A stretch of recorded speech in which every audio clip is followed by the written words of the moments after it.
I used to believe that comfort was enough, that stability could substitute for passion.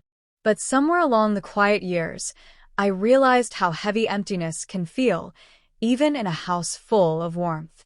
My husband, Michael, was a good man, reliable, gentle, and steady.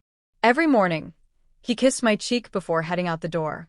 Every evening, we shared quiet dinners, exchanging brief words about the day. There was nothing cruel in his silence, just absence. Like living next to a man who had forgotten how to see me. I noticed it first in the mirror. My reflection didn't sparkle anymore.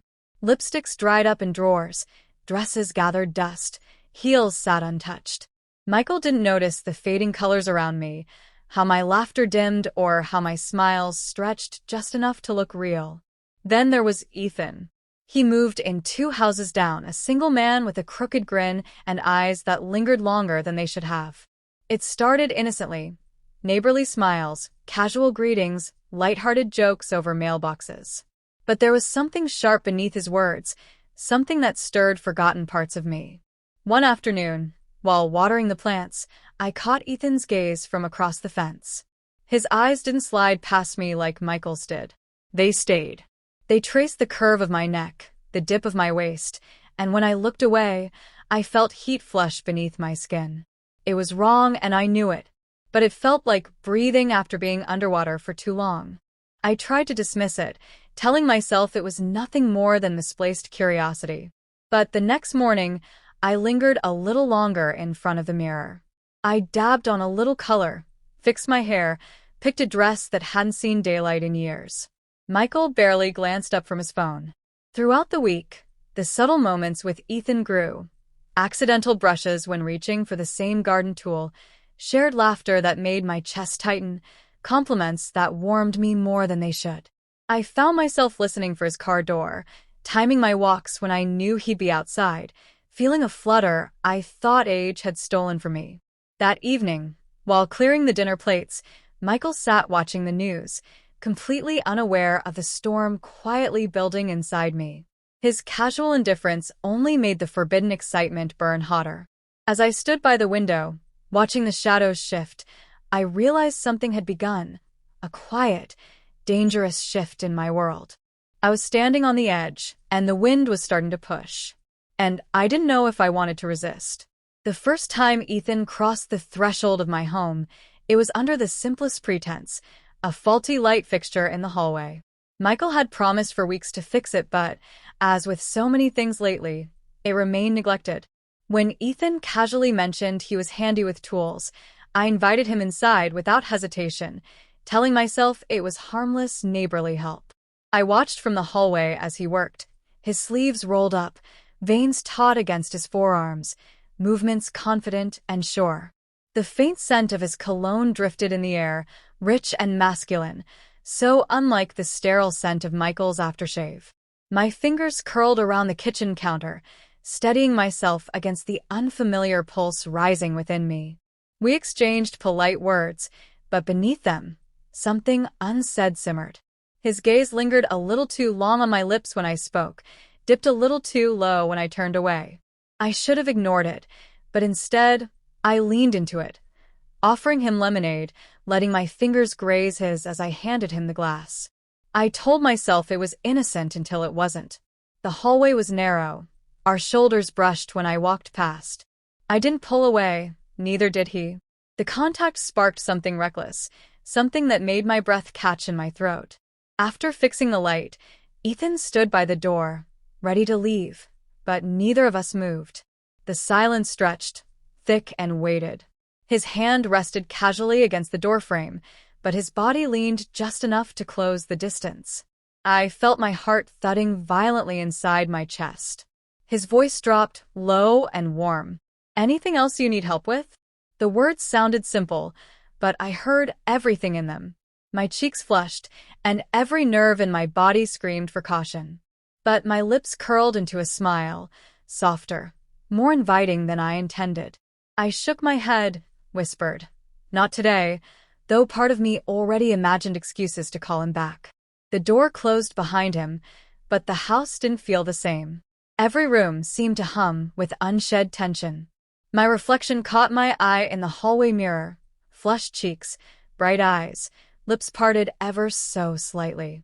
Michael came home an hour later, dropping his keys by the door, distracted as always. I served dinner, responded to his small talk, but my mind replayed every stolen glance, every accidental touch from earlier. That night, lying next to Michael's peacefully sleeping frame, I realized I had taken the first step down a path I'd sworn never to walk. And a dangerous part of me couldn't wait to keep going. The rain started late that afternoon, soft at first, then heavy enough to drown out the hum of the television. Michael had left earlier for an overnight conference, and the empty house felt louder than ever, every creak of the walls pressing into my chest. Ethan's text was brief. "Storm's coming. You okay over there?" I should have ignored it. I should have left it unread, let the storm pass without adding fuel to the fire burning inside me. But my fingers moved before my mind could object. I hate storms. Everything feels too quiet. Minutes later, a knock at the door.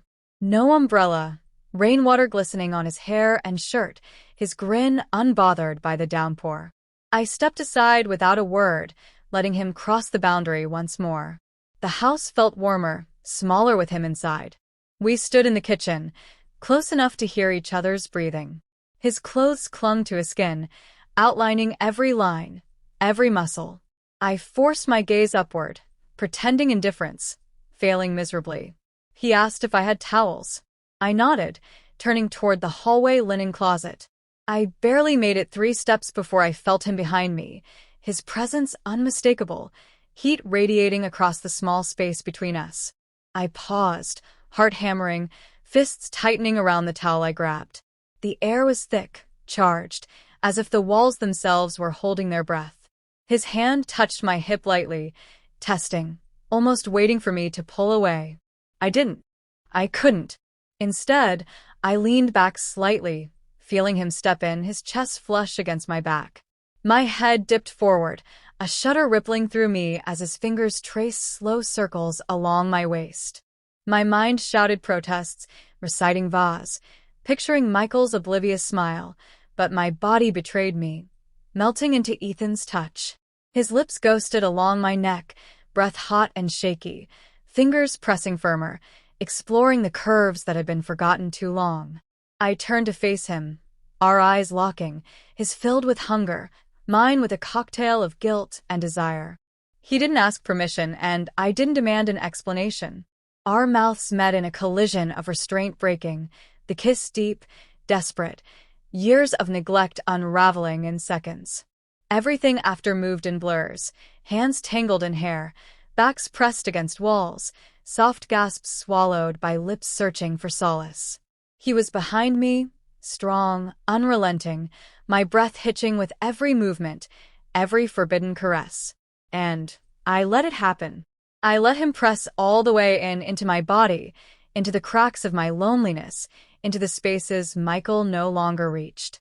The storm roared louder outside, but inside, I surrendered to the chaos, letting it consume me whole. Morning arrived far too quickly, sunlight cutting through half-drawn curtains, slicing across tangled sheets and skin that still tingled from the night before. The storm had passed, but its traces lingered, in puddles outside, in the dampness of the earth, and most of all, in the hollow ache within me. Ethan dressed quietly, his fingers brushing my arm in a silent goodbye. There were no promises, no tender goodbyes, just a knowing glance that acknowledged what had happened between us. As the door clicked shut behind him, the weight of reality settled over me like a heavy, suffocating blanket. I stood in the bathroom, staring into the mirror, seeing the faint marks along my neck, the redness in my cheeks that hadn't faded. My reflection felt like that of a stranger, someone reckless, someone weak, someone desperate enough to trade loyalty for fleeting satisfaction. Michael called around noon. His voice was light, asking about the rain, checking if I slept well. I pressed the phone tight against my ear, answering in sweet tones, swallowing the sour taste of betrayal rising in my throat. He sounded happy, unaware, trusting. Each word stabbed deeper. The house felt different now, stained with invisible fingerprints, echoing with memories I couldn't erase. I tried to busy myself, laundry, dishes, tidying rooms, scrubbing surfaces like I could scrub away guilt. But everywhere I turned, I felt Ethan's hands, heard his breath, remembered the way my body responded without hesitation. That evening, when Michael walked through the door, he kissed my cheek like always, dropped his bag by the stairs, and complimented the dinner I had barely tasted while cooking. He looked at me the way he always had, comfortable, distracted, content. And I smiled like I always did, stretching it wide enough to hide the fracture underneath. The hours dragged on, each second heavy, with unspoken truth. Lying in bed beside him, listening to his steady breathing, my chest tightened. The warmth of his body was familiar, but it no longer felt safe. His arms felt foreign, his touch distant. I had crossed a line, and there was no going back. Guilt gnawed at me, but beneath it lay a darker realization.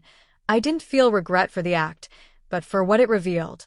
A hunger I had buried, a loneliness I had ignored, and a marriage that had been quietly falling apart while I pretended everything was fine. I turned to my side, eyes fixed on the ceiling, heart sinking into a sea of conflicting emotions.